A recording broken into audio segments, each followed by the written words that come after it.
গেছে তার ব্যক্তি প্রয়োজনে, সেকেন্ড থেকে আসে। তারপরে সে আপনার সাথে কথা বলেছে, সেটা সেই প্রকাশ করলো। আপনি বলছেন আমার সাথে কথা হয়নি। বাবর কি বলল?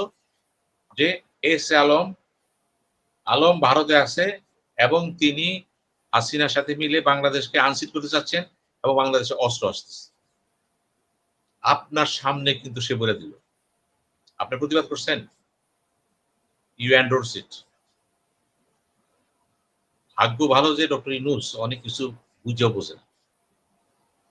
সেই ধরনের প্রধানমন্ত্রী থাকবে এখানে। এগুলো চলতো।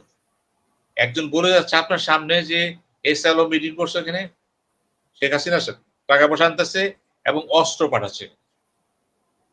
তাহলে এখন বাবরকে প্রমাণ করতে হবে অস্ত্র হইতে আসতেছে। জিজ্ঞেস করছেন? You just form a committee, national intelligence committee form করেন। জিজ্ঞেস করেন তাকে অস্ত্র কোথাতে আসতেছে। আপনি ঘুরতে যাবেন কেন? পারবেন? গেইনটা হয়েছে বাবরের। তাহলে সে কেন আসলো?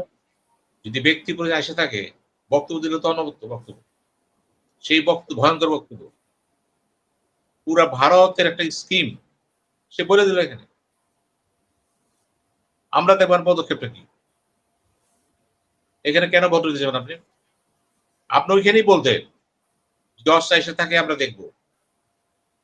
যেহেতু একটা প্রাক্তন মন্ত্রী সে, পাওয়ারফুল মন্ত্রী ছিল সে, যদি আলতাফ চৌধুরী মন্ত্রী ছিল ফুল মিনিস্টার, কিন্তু হাওয়া ভবনের কানেকশনের কারণে জনাব বাবরের তার অস্তিত্ব ছিল ব্যাপক, পোস্টিং প্রমোশন সবকিছু সেই করত।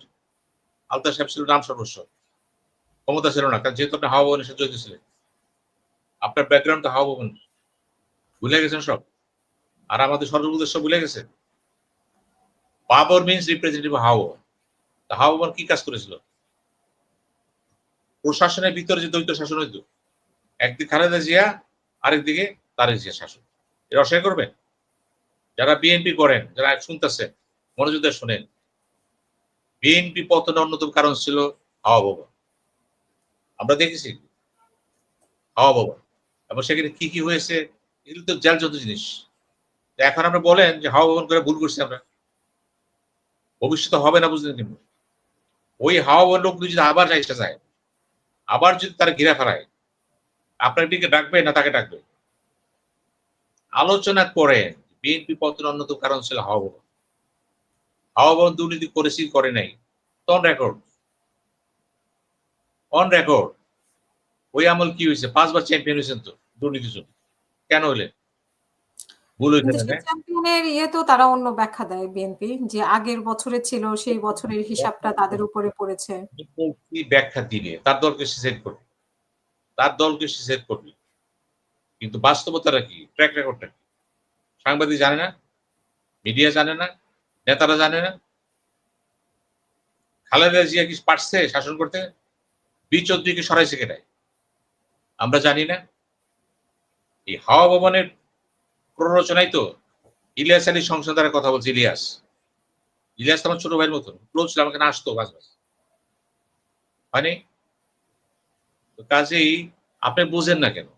হাওয়া ভবন ছিল শুধু প্রশাসনের প্রত্যেক জায়গায় তার মন্ত্রী, স্টেট মিনিস্টার। সাইফুর রহমান কোনোদিন পারে নাই, যায় নাই, তাকেও বাধ্য করছে হাওয়া ভবনে যেতে। সে দুঃখ করে বলছে তো। সিলেটে তার বিরুদ্ধে হাওয়া ভবন দিয়ে শাসন চলে গেল।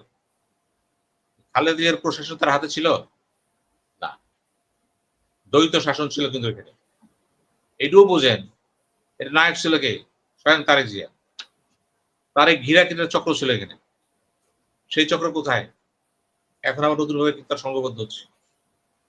আমরা দেখবো আগামীতে জনাব তারেক জিয়া এদিকটা মুক্ত হতে পারেন কি পারেন না, না পারে এদেরকে দিয়ে তিনি আবার একা করে ফেলেন।